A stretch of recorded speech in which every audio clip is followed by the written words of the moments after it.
Yeah, I don't want to spill on my. Good afternoon, everybody. If you're in Thailand, it's afternoon. It's 5 in the afternoon. Well, in 3 minutes, it's 5 in the afternoon. And I think in Australia, it's probably, if you're in Sydney, it'll be 8 p.m. So I know that there are some people in Australia going to be watching. We're going out live to YouTube, to Facebook. Now, this is the usual time for the Mindkraft Evergreen group, normally in Thailand, Asia, and Australia. We usually run Mindkraft groups on Thursday afternoons at 5 and then Saturday morning, 6 a.m. For the Americas, because it's an ungodly hour for me, but it works very well for people on the other side of the world, and not bad for Australia as well. So today's session on Thursday, Saturday's session, 6 a.m. You can also join us. We'll be streaming here again on, I sound like a bit of a Kiwi. We'll be streaming again on Saturday morning. But once these streams stop, that's it. They're not going to be going back up. Today, we will be premiering for the world to see in full my tones and pitch accent webinar. Now, it's not 5 o'clock yet, so I'm not going to announce fully what it's about. I can see people starting to roll in, which is absolutely fantastic. Hey, Christopher. And so in about 1 minute, we'll start. But if you know anybody who is learning a language, that's the first one. But if they are learning a tonal language, like Thai, Lao, Chinese, and when I say Chinese, this is a very controversial thing to say, but I don't mean Mandarin. Chinese is the mother group of like Sinitic languages. Mandarin is one language in groups of Chinese languages. So if you're learning Mandarin, fantastic. Cantonese, Hokkien, Teochew, this webinar is for you, not just Mandarin, but any Chinese language. You are going to be able to benefit from it. If you speak any tonal language, including any Chinese language, you might find some techniques to be able to learn even more Chinese languages, dialects, or other tonal languages. Vietnamese, this is going to be good basically for anyone. And of course, pitch accent. Now, I actually had some of you might know Matt versus Japan. Matt versus Japan is an amazing YouTuber. He's an American guy who has near native fluency in Japanese. And he along with Dogen, are specialists in Japanese pitch accent. And I even mentioned him and Dogen in the webinar that we're going to see today. But Matt and I, I'm really excited to see what sort of collaborations we can go, because he's the guy for Japanese pitch accent, and this is going to set you up really well for then what Matt carries on if you're learning Japanese. And Dogen, if you have seen Dogen, that's Dogen, and then Matt versus Japan. So we've just ticked over 5 o'clock. Woohoo, thank you. And people are starting to come in. This webinar should be seen by any learner of any tonal language or pitch accent language. Shanghainese, by the way, is a hybrid pitch accent and tonal. So we will be looking at Shanghainese in the coming week. Fantastic. Oh, I love that script. I can kind of read it too. That's really cool. Okay, let's go back in. I don't want to be sidetracked. I'm seeing scripts in the comments there. So let's get into it. I'll just do a quick introduction of what this is about. I have run my Cracking Thai Fundamentals program since the year 2000. I've spoken tonal languages for most of my life, growing up with languages like Chinese and then Thai, and then also getting into older Chinese. And I see that, especially with Westerners, tonal languages have this veil of mystery. And when people and maybe they see it as exotic learning a tonal language, and then one thing happens with people who learn tonal languages, many of them will be they'll go and they'll speak to people of that country or people who speak the language, and they get these scratched heads. Huh? What did you say? Now, if we look at the word tone in English, we think of pitch, and there's this connotation of tone and pitch. And so you see all these Westerners focus and focus and focus on the pitch, to the point that some people even will like get these frequency graphs and try and match pitch for pitch what native speakers are doing, only to still not be understood. So what I did was two things. I just wanted to, in the spirit of Mindkraft, which we've been running, put together a clip that will let you experience the Mindkraft experience, or really use this time and try. There were some comments coming in saying, "Oh, this is just a marketing thing," blah, blah. I'm sorry. One, you know, of course, we've got to live, and especially, you know, I was working in industries that got really hard hit by COVID. Everyone pivots, and I thought, okay, this is time. I really want to share this sort of stuff. And so I tried to make something that would be sustainable and be able to help everybody. So I hope that everybody feels that through going through the last hour and 16 minutes, that there is content there that can help you. I really sort of sat down and tried to think what would be valuable. And I think for tonal languages, the issue of vowels is key, because a lot of people think it's their tones, but it's actually vowels that are causing the comprehension issues. And you can get your tones wrong. And somebody mentioned in the comments there that, yeah, the pitch ranges can actually come way down. And so it's all relative. But if your vowels are off, that's the thing that's going to create the confusion. The other thing, so for example, dek ao pai, and if somebody puffs that and then turns to dek ao pai, and then the tone's a little bit off, dek ao pai. So I'm going to say the child went in, and then, oh, sorry, or de kao pai, I don't know what de is, or dek ao pai, or the child took it. That aspiration, if you say dek kao pai, all of a sudden that de is being ignored, and people are thinking you're saying the word cow. Now, people from non-tonal language say, yeah, come on, but surely native speakers can understand what I'm saying. No, because that kaupai, it's just so strong. They're thinking, what's this guy trying to say? Cow, which cow is it? And it's no cow at all. The same with, say, the number in Thai, 18, 18, and 11, 11. If you p the p on 11, 11, to the point of it becoming 11, 11, almost 100% of Thais will hear that as the number 18, 18. And because in Isan, the number 8, pat, comes out closer to pet too. And so 18, they might think, oh, you've got, you know, an Isan girlfriend or something, and your vowels are changing from air to air too. So if you aspirate that, 11 will almost always become 18. So vowels and this aspiration are almost more important than the tones.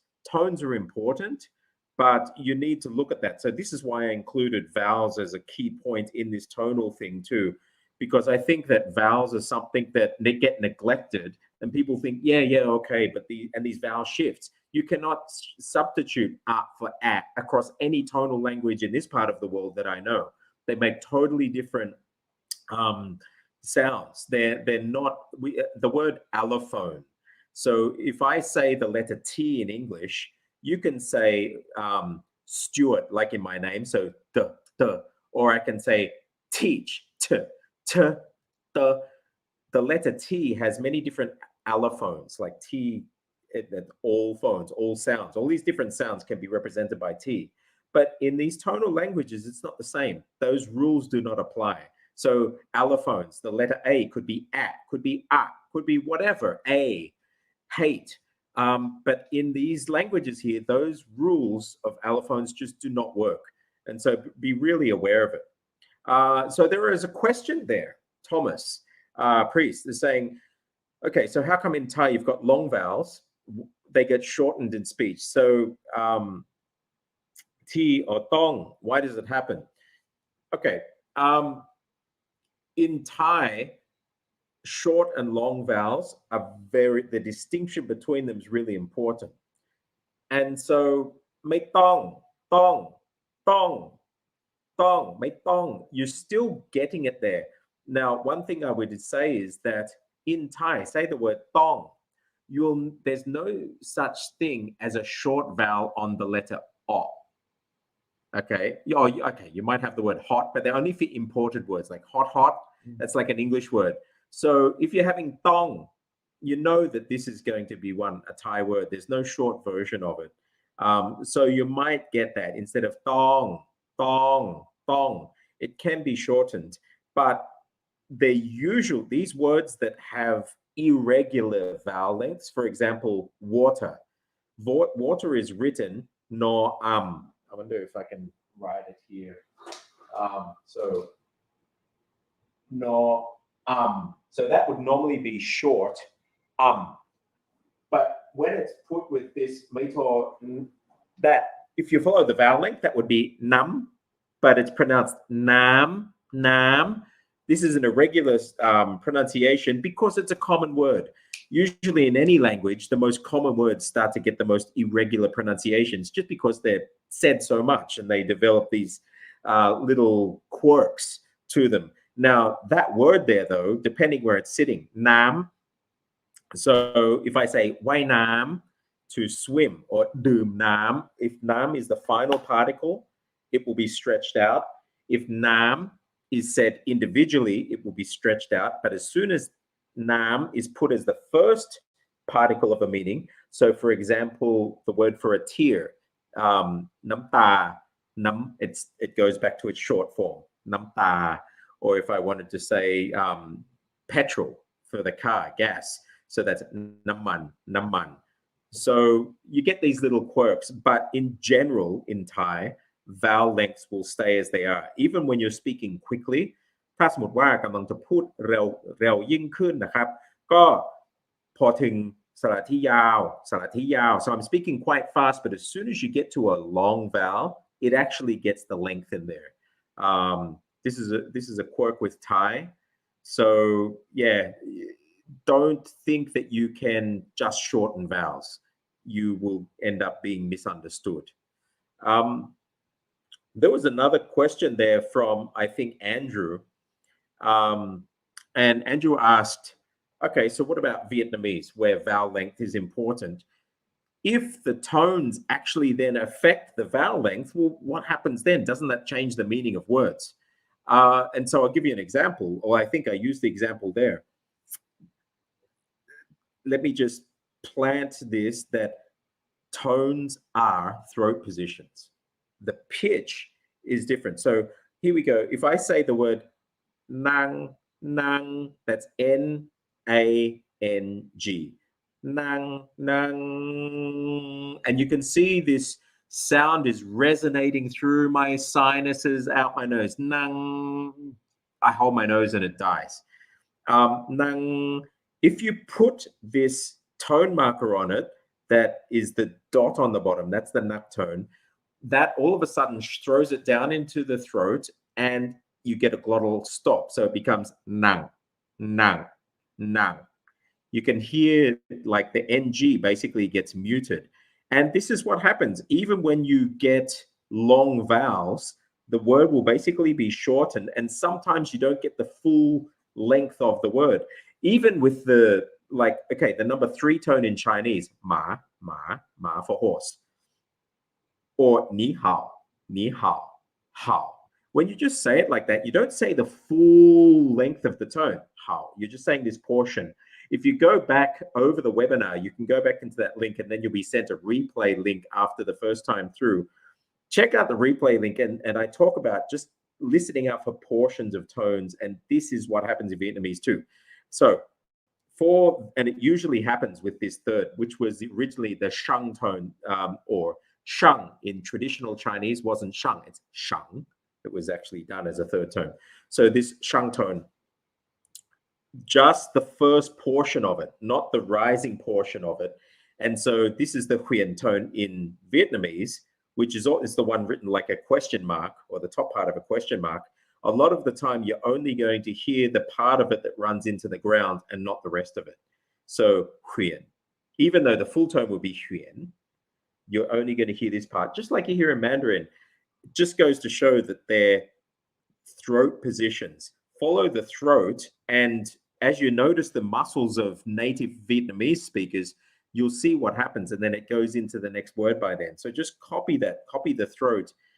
You won't be having to think about actually producing the length so much, because your throat's going to be making the length by default if you're doing it properly. I hope that has answered it, but the key is listening. In Mindkraft, we talk all the time about, you know, training your ears. That's what we did in this clip here. Training your ears and just linking that red flashing light, having something to almost hypnotize yourself so you can have laser focus and pinpoint in your mouth where something is coming from, and then repeating it. This is key to become a mimic. Okay, so we have a question from Radiant Flux. I have a question about Thai words like palitapan. Okay, so this is a good question, palitapan. Can I just say that writing comes subordinate to pronunciation? Writing comes subordinate to pronunciation, and Sanskrit, the writing system, was an entire system just to map out exactly how people spoke. It wasn't the other way around. And so that's why it's a map of the mouth, because they were mapping out how people really speak. So what is that relevant to palitapan? If we have a look at, oh shit, I haven't got my, oh, pardon me, poo-poo. I haven't got my consonant compass up, but I'll pull it up so we can actually get it up here. Let me just try get media. So I'm just pulling up my consonant compass so I can show you something, and this will help explain this a little clearer. But you'll see this map of the mouth is a beautiful back of the mouth. I covered it in there. And then we have what's called semivowels, that not quite a consonant, not quite a vowel. Let's call them semivowels. So that's ya, ra, la, wa. So these semivowels will also come from these points of the mouth. What happened up until King Rama IV, we had sunken letters. So for example, the word for fish, blah, it wasn't b, l, a. You would have bl on top. You'd have a b and then a l underneath, saying this is the first sound of this block. And then the a, bl, a, blah. The same with palitapan. If you have a look in any Indic script, you'll often see this plit, plit, plit. It's not palit. What happened is when King Rama IV brought up this letter, this l, that used to be sunken under, in the Thai psyche, where before the rule was if you see them under each other, that's a cluster next to each other, you put up between it. Now this turns into palitapan instead of plitapan. So the real word was plit, plit, but it's turned to palit because this is just the way that the mind started to process these sounds. So the reason why the tone there is of the p and not the l is because p was originally the first sound of this cluster. And you'll normally see this with semivowels.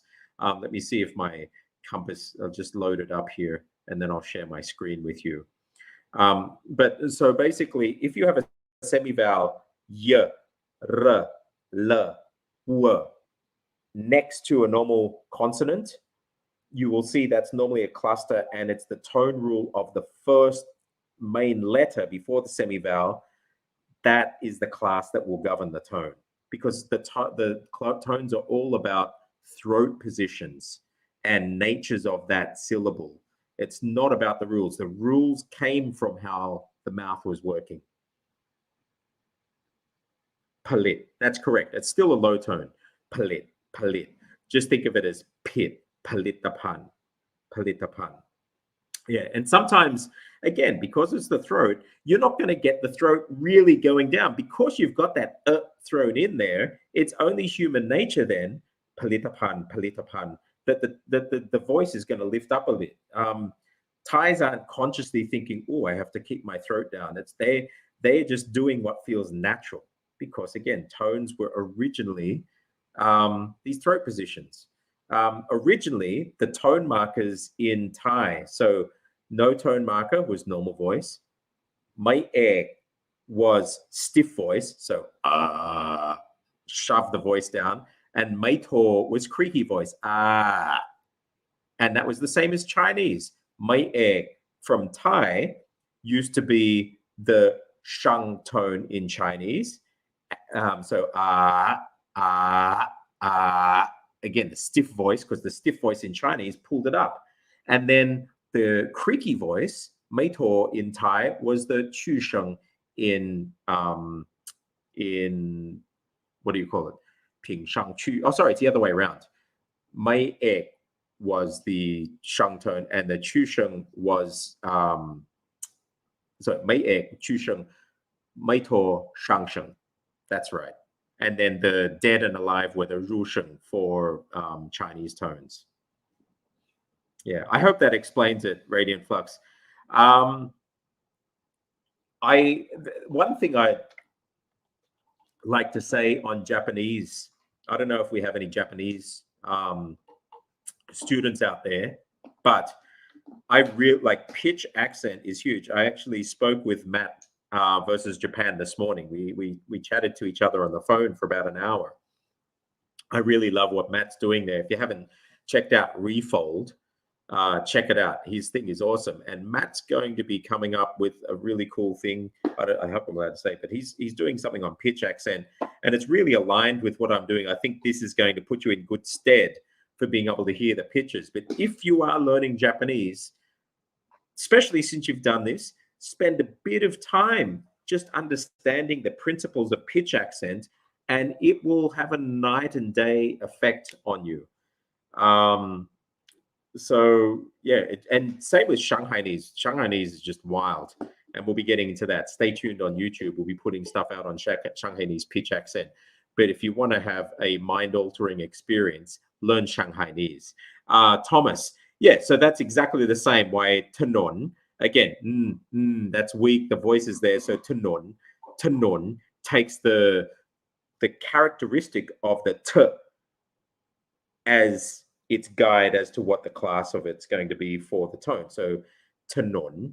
Another word, kanom, meaning like bread or a sweet, candy, kanom, to the point that, so it's taking it from the ko hai, kanom, because you've got ko as its first letter.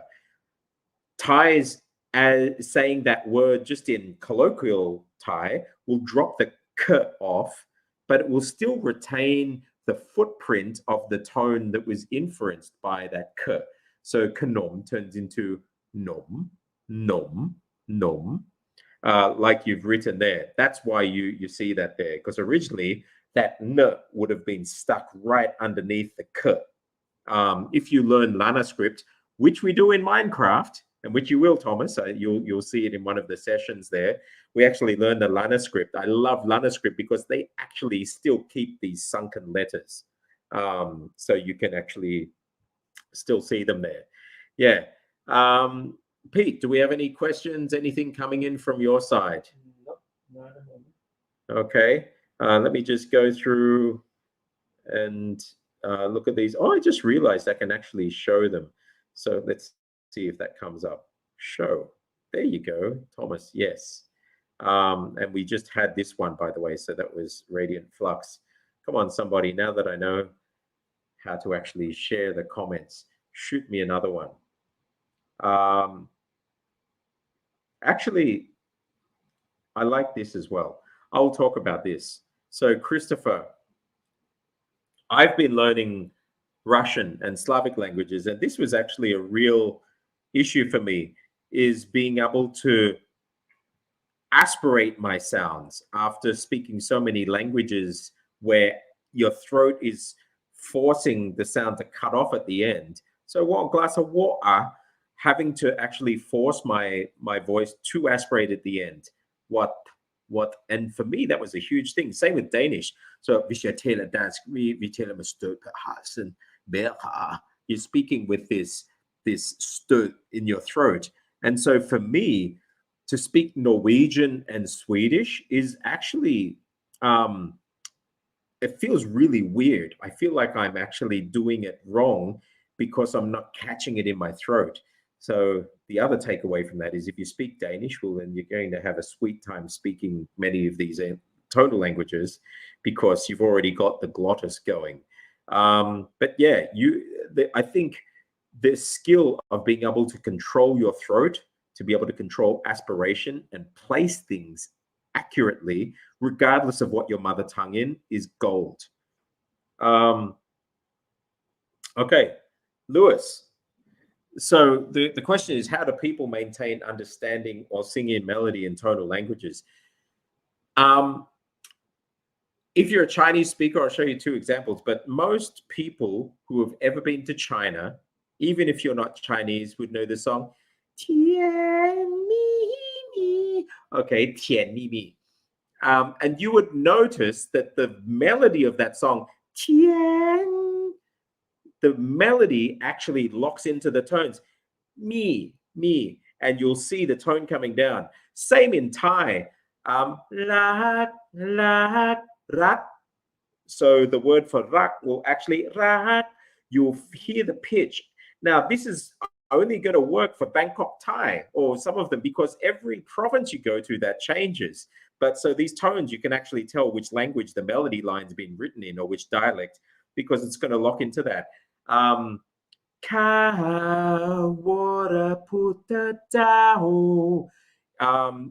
Prabharami. You'll see, so ka, this is the king's anthem. Ka, ka, that's a falling tone. In writing, it's ka,ไม่โท ka, wara putta, putta, putta. So that again is high tone, short vowel. Daho, daho, do, ao,ไม่โท daho. So the melody has been written around the tone. And this is a general rule that you can't write lyrics to a song. If the melody is going this way, you have to choose words that fit in with that melody line or the other way around. If you've written the lyrics first, well, then you're going to have to set a melody that is actually going to lock into that. There's a bit of flexibility, but not a lot. So yeah. Okay, so here, radiant flux, let's have a look at here. Can you talk about the prefix pra, praman? Yeah, there are actually a lot of, only found something about tham, which is often used to mean, okay. So pra, I actually have, if you go to search in Mindkraft.me, and I've got Sanskrit prefixes. Actually, I tell you what I'm going to do. Let me share my screen with you. I'm going to share my, don't show the tips again. Yes, share screen. And I will share my Chrome tab. Let me pull one up. Actually, let me just share my entire screen. Yeah, share. All right, so a couple of things. If I look in here and so you come to Mindkraft.me, I'll type in prefix. With a bit of luck, come on, don't do this to me. You should get some hits with prefixes. Or actually, you can just go to Google and say Stuart Raj Sanskrit prefix. And I actually have a whole, here we go, 20. So I've got two here, 20 Pali and 20 Sanskrit prefixes that you need. So if you click on here, this should work. There you go. Look at this, 20 Pali prefixes. And I think pra might be in there, but there's a whole bunch of them that you can see in there. Can you see that on your screen, Pete? Yeah. Yeah. So that, do we have pra in there? Yeah, this is Wupari. You'll get some of them from there. Pa is another one. Depending what they do. I've also got other ones on Khmer. And then you can also look at this one here. Is that the one I just hit? These are called Kam Upasak. Okay. And that's on Facebook. No, that was the same one. Okay, but I've got two posts up that will go on to that. What I would also say is that Dharma one that you mentioned, I might explain that. Let me just unshare my screen. Stop sharing. Okay, so the other one with Dharma, so it's written to, ro, ro, mo. You've written it down here, I think, Dharma here, this one here. This came from the word Dharma. So if anyone remembers Lost, that series, television series, you had the Dharma Initiative. And so this was also, you had Dharma, the Karma Sutra. Okay, oh, that's karma, so it's not, sorry, I take it back. Karma, that's karma. Karma means love. I'm talking about karma, as in your karma, bad karma. By the way, karma, gam, is only negative in Thai. The opposite, the good version of karma is bun. Okay, so in English, we might say he has good karma, bad karma. In Thai, it's only bad. It's gam, when gam. If you're talking about the good stuff, it's bun, from the word punya. But let's get back to gam. So karma, well, in Thai, these clusters of R, then another consonant aren't going to happen because the throat stopped. So what they said is, we're going to have something to represent that we had this R linked in, but we know we can't pronounce that, so let's just say it as A. So karma, they said they'll write them as two R, but we know we're not going to pronounce them as arm, so we'll just pronounce it as A. So karma became gam. Dharma became tham. Sometimes by itself you get thamma, but this is why that happened.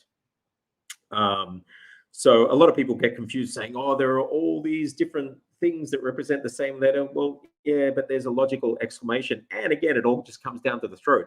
If you understand the Thai throat and you try to say karma, you know you can't do that, and it turns to gam anyway. You just can't say it because the muscles are locked in. So yeah, Lewis, yeah, thanks. Prayod. Prayod. Can I put it on the screen so I don't get this? Prayog. Prayog. Yeah, it's not prayog, it's prayog. Prayog. Actually, let me think of why, because you've actually jumped through to that. I will get back, Faisal, and give you a good answer. I don't want to give you an answer that's not correct, but it is low. It's not prayog, it's prayog. Prayog ni. It's down. So that is correct. I have to check why that's in there. I know there's a good answer. Okay, do we have any other questions? Sorry? Paul. That's Paul got. Not sure if this is off topic. Okay, but I noticed my English students express some usual pitch patterns across syllables. Any tips on that? Yeah, okay, definitely, Paul. I take it you're talking about English Thai citizens, Thai nationals that are learning English. There are standard mispronunciations that are baked into Tinglish. So the incorrect tones are actually hardwired into the way the words are spelled in Thai. So Thai transliteration of the word.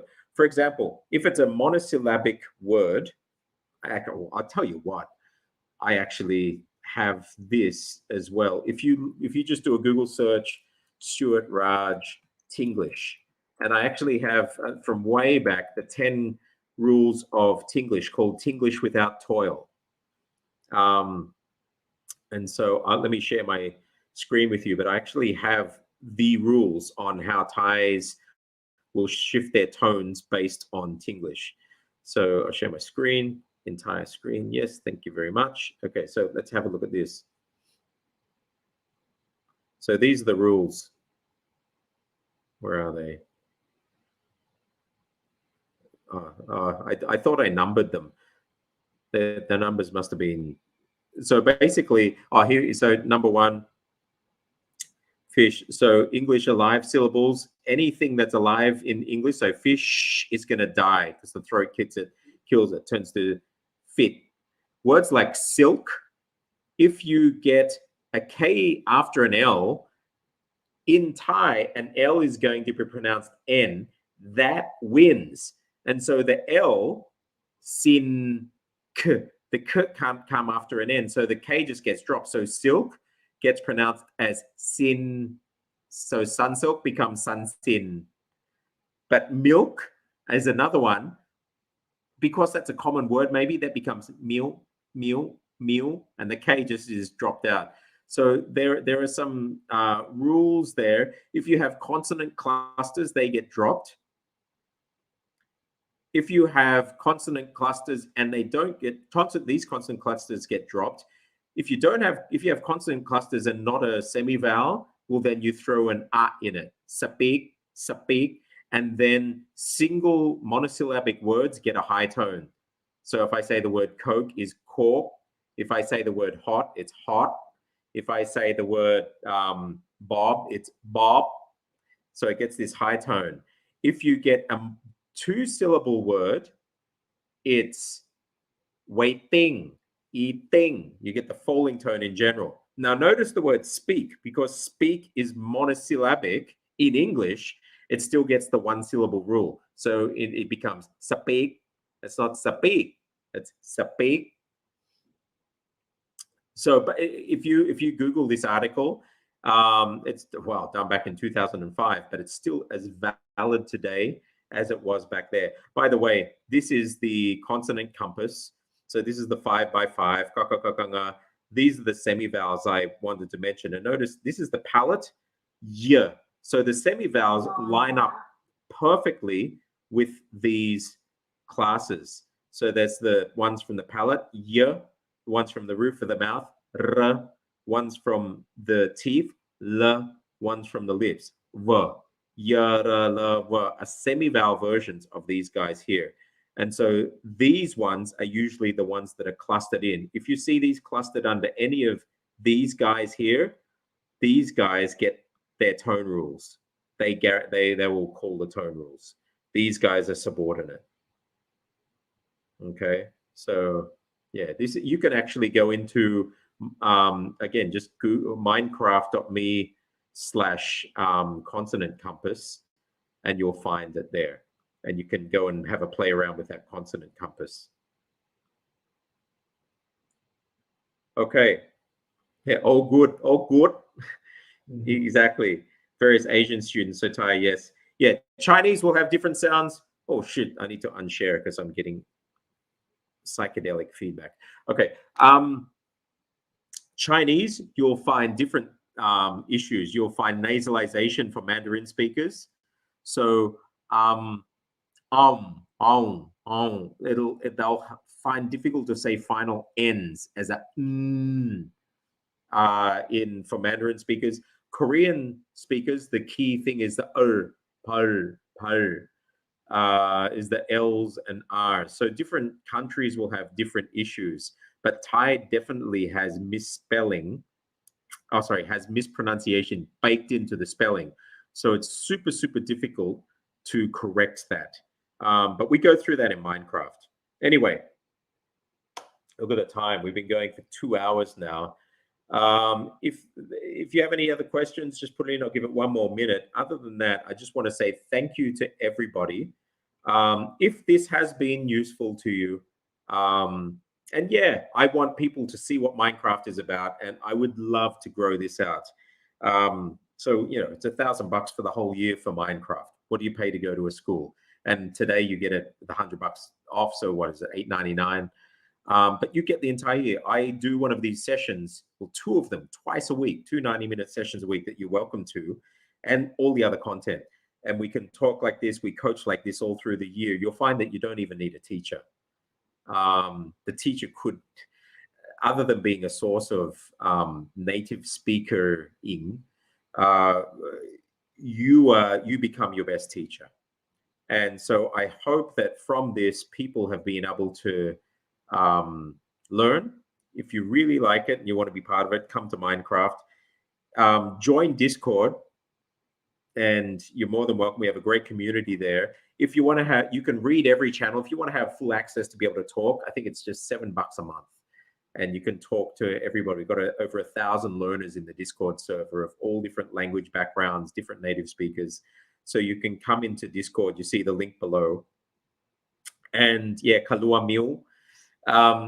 And I just am really excited that this is going out. If you think it's going to help other people, share it. Native Thai speakers can benefit from this.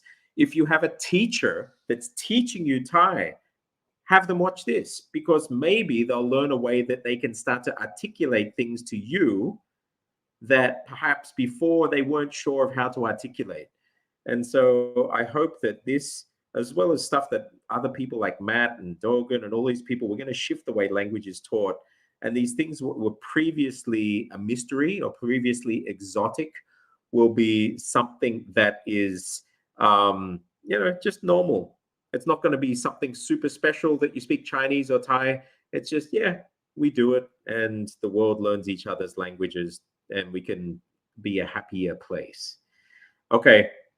Thank you, everybody. Let me hide this from Paul. I don't see anything up there. Okay, I'm going to end the broadcast now. This broadcast will not stay on YouTube. If you want to watch the webinar again, click on the link. You can see all the link through the site, or go to mindcraft.me/webinar. You can put your name down. It'll send you links. You have to watch it through once, but then when you get the replay link, you can replay it to your heart's content. And if you come to Mindkraft, well, then you get everything. I'll see you on the other side. Bye.